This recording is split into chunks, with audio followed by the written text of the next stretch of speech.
Hello everyone, আসসালামু আলাইকুম। আজ আমি আপনাদের সাথে শেয়ার করব আমি কিভাবে বাজার থেকে কিনে আনা সবজিগুলোকে পরিষ্কার করে ফ্রিজে সংরক্ষণ করি।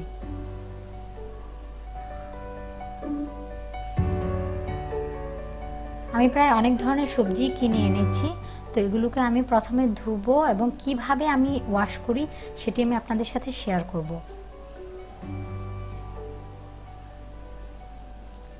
প্রথমে আমি সামান্য পরিমাণ ভিনেগার অ্যাড করে নিয়েছি পানির সাথে এবং সবগুলো সবজিকে আমি আধা ঘন্টার জন্য ভিজিয়ে রাখব।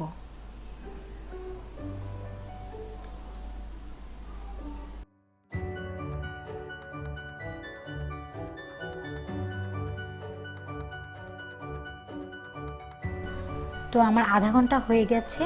আমি এখন সবজিগুলোকে পরিষ্কার পানি দিয়ে আরেকবার ধুয়ে তুলে রাখবো। এখানে আপনারা একটা কাজ করতে পারেন, যে যে ঝুড়িটাতে বা যে পাত্রটাতে আপনারা সবজিগুলোকে তুলে রাখবেন, নিচে একটি সুতি কাপড় দিয়ে নিতে পারেন যেন এক্সট্রা পানিটা সুতি কাপড়টা শুষে নিতে পারে। তারপর আমি যেটি করেছি, আমি ফ্যানের নিচে দিয়ে রেখেছি কিছুক্ষণের জন্য যেন পানিটা শুকিয়ে যায়। কিন্তু আমি বেশিক্ষণ ফ্যানের নিচে রাখিনি, আমি খেয়াল রেখেছি যে কখন এক্সট্রা পানিটা শুকিয়ে যায়। কারণ আপনি যদি বেশিক্ষণ ফ্যানের নিচে রাখেন তখন হবে কি, সবজিটা একদম শুকনা হয়ে যাবে এবং ময়েশ্চারটা চলে যাবে। আবার ভেজাও রাখতে পারবেন না, কারণ ভেজা রাখলে সবজিটা পচে যাবে। তারপর আমি ফ্রিজে রেখে দিয়েছি। আর এখানে আমি পুঁই শাকের গোড়াটা কেটে রেখেছি গাছ লাগাবো বলে। আর আজ আমি বাজার থেকে কচুর লতি কিনে এনেছিলাম। এগুলোকে আমি এখন কেটে সংরক্ষণ করব যেন আমি 2-3 দিন পরেও রান্না করতে পারি। কচুর লতিটা যদি আপনারা যেদিন কিনে আনেন সেদিনই কেটে ফেলেন, আপনাদের জন্য অনেক সুবিধা হবে এবং পরের দিন নরম হয়ে যায়, তখন কাটতে অনেকটা বিরক্ত লাগে। আর আমি এখন কচুর লতিটাকে এভাবে পলিথিনে ভরে রেখে দিব। পলিথিনে ভরে রাখলে যেটি হয়, লতিটা একদম আগের মতোই থাকে।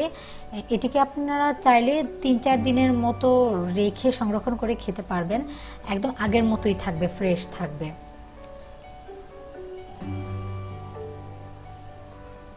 সেম ওয়েতে আমি লাউ শাক সংরক্ষণ করেছি। আমি সেদিনই লাউ শাক কিনে এনেছিলাম এবং রাতের বেলায় আমি কেটে রেখে দিয়েছিলাম। তো আজ আমার মেনু হচ্ছে লাউ শাক দিয়ে আমি চিংড়ি মাছ রান্না করব। আমি আমি একটা কাজ করি, যেটা আমি করি যে আমি কখনো যদি ফ্রি থাকি, আমি এক্সট্রা কিছু পেঁয়াজ, তারপর হচ্ছে রসুন, আদা এগুলোকে কেটে রাখি এবং আমার চিংড়ি মাছ কাটা কিন্তু অলরেডি আছে। আমি এখন লাউ শাকটা রান্না করব।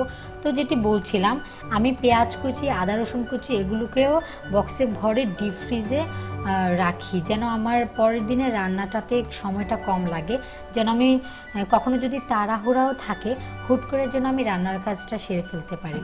তো এখানে আমি পেঁয়াজ কুচি, রসুন কুচি দিয়ে আমি আজকে লাউ শাকটা রান্না করব।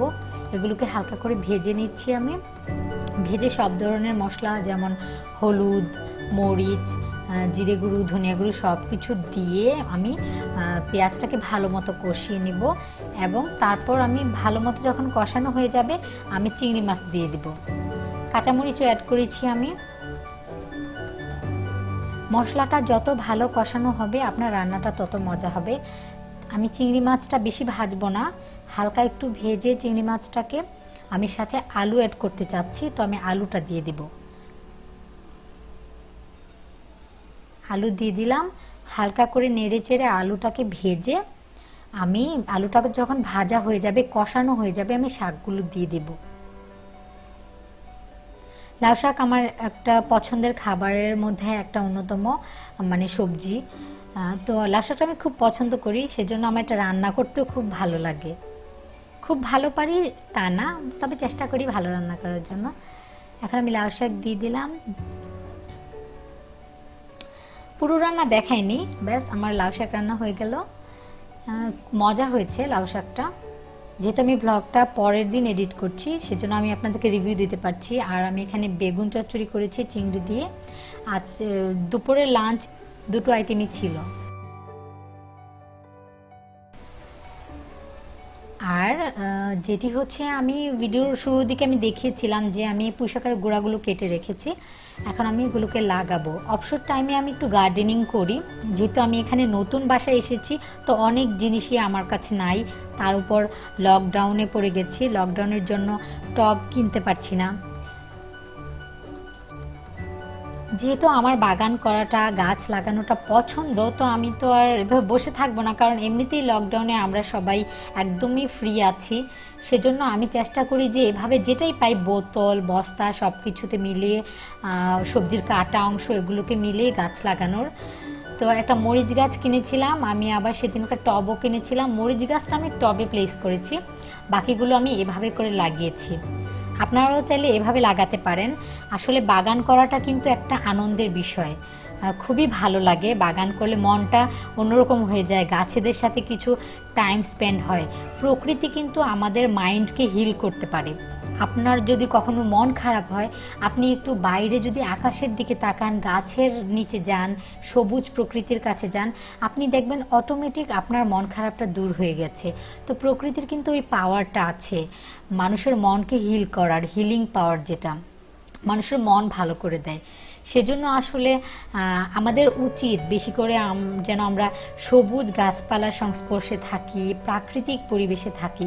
কিন্তু আমাদের এই ইট পাথরের ঢাকা শহরে তো সেটা সম্ভব না। কিন্তু সম্ভব না তো কি হয়েছে, আপনার ছোট্ট যেই বারান্দাটি আছে সেটিকেই কিন্তু আপনি সবুজে সবুজে ভরিয়ে ফেলতে পারেন। আসলে ইচ্ছে থাকলে সবই হয়। আপনি যদি আমার চ্যানেলে নতুন হয়ে থাকেন তো সাবস্ক্রাইব করতে ভুলবেন না এবং পাশে থাকা বেল আইকনটি প্রেস করে দিবেন।